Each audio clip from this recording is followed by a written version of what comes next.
Imagining a modernized Nokia Lumia 200 as a cutting-edge flagship in 2026/2027 turns an iconic name into a powerhouse device with today's top-tier specs.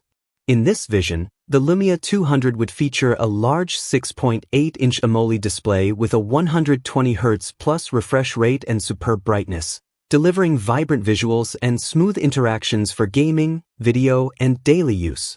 Under the hood, it could be powered by the Snapdragon 8 Elite Gen 6 chipset paired with 12 to 16 GB of RAM and up to 1 TB of ultra-fast storage, ensuring blistering performance, seamless multitasking, and low-latency responsiveness.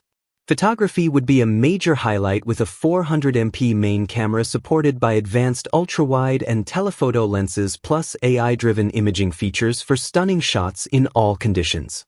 Battery life would be excellent thanks to a massive 9,000 mAh cell with ultra-fast wired and wireless charging, keeping the phone going through heavy daily use and long creative sessions.